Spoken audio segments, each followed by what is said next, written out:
All right, group, this is the lesson 2 solve by factoring practice. So you should have tried these before you're watching this video. This first one is a split the middle problem because it's a trinomial. However, since we have 1 in front of the x squared, we don't have to do the full split the middle process. We just have to find two numbers that multiply to 144 and add to negative 24. So if we look at 144, 12 times 12 is 144. If we add 12 and 12 together, we get positive 24. Well, we need negative 24. So if we make these both negative, negative times a negative is a positive. So negative 12 and negative 12 are going to be our two factors. And since we have the 1 in front of x squared, we don't have to do the whole split the middle process. We can go straight to writing our two factors. So we'll do x minus 12 and x minus 12. And then to get our x-intercepts, we do our zero product rule.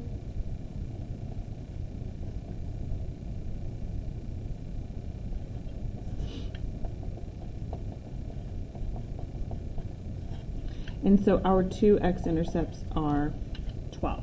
So we're going to put this into Desmos and check to make sure that it's correct, as well as get the vertex and the y-intercept.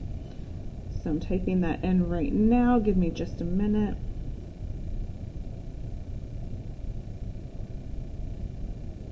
Okay. So here we go.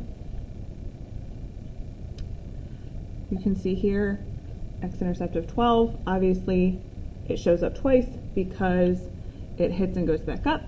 Our vertex is at 12, 0, so that vertex is the same thing as our x-intercept in this case. And then our y-intercept, we're going to have to zoom out here. It's up here at 0, 144. Okay, number 2. This is a difference of squares problem. For a difference of squares problem, we take the square root of both terms. The square root of x squared is x. The square root of 49 is 7, positive and negative. And then we'll do our zero product rule to solve.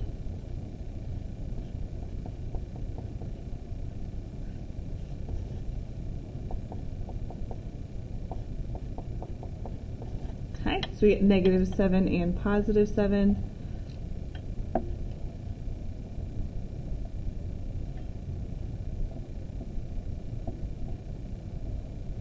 Okay. Negative 7, positive 7. Our vertex and y-intercept are actually the same point, 0, negative 49.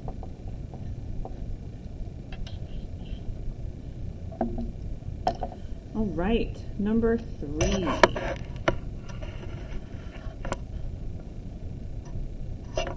This is a split the middle problem because we have 3 terms. So 3 times 2 is 6. So 3 and 2, 6 and 1. We want to add to negative 5. So if we want to multiply to a positive, we're going to have to make 2 negatives here to add to a negative. So negative 3 and negative 2 would add to negative 5. So we're going to take that negative 5x and change it into negative 3x minus 2x. We'll bring down our plus 2, and we'll keep our 3x squared at the beginning. Now we can group. So here we'll divide by 3x. We're just finding what's in common, doing the GCF of those first two. Here my 3's would cancel. I do have an x left there. And then negative 3x divided by 3x is just negative 1. Here I know that I want x minus 1 in my parentheses. So this is where it can get a little bit tricky because we need to change the signs. In order to do that, we're going to have to divide out a negative 2. A negative 2 in this case. So now my parentheses are the same. And then my 3x minus 2 creates the second part of my answer. And then I can do my zero product property.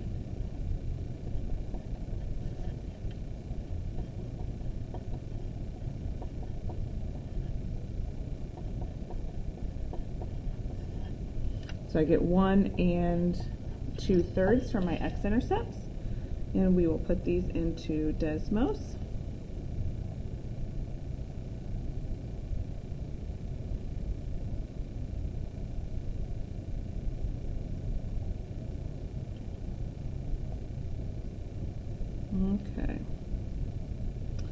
Okay, we're going to have to zoom in quite a bit on this one. So 0.6 repeating is the same thing as 2/3, and then we also have 1 there, of course. It's asking for our minimum value, which is the y value of your vertex, so negative 0.083. And then, of course, because it's a parabola, our domain will be all real numbers, or negative infinity to infinity.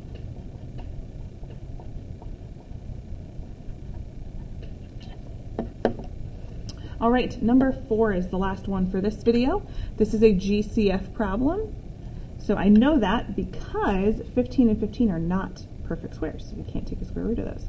So we're going to go ahead and factor out 15x from each, so our GCF is 15x. Here I'm left with just an x. Here I'm left with a -1. And so for my zero product rule, 15x equals 0 and x minus 1 equals 0. So set each part equal to 0 and then solve for x. So we get one x-intercept of 0 and another x-intercept of +1. Type this into Desmos.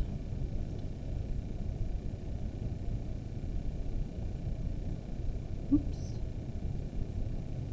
Okay. 0 and 1 are our x-intercepts. Our minimum value is the y part of our vertex, and then again our domain will be negative infinity to infinity, or all real numbers, because those ends extend to the left and the right, to negative infinity over here, positive infinity on the right hand side.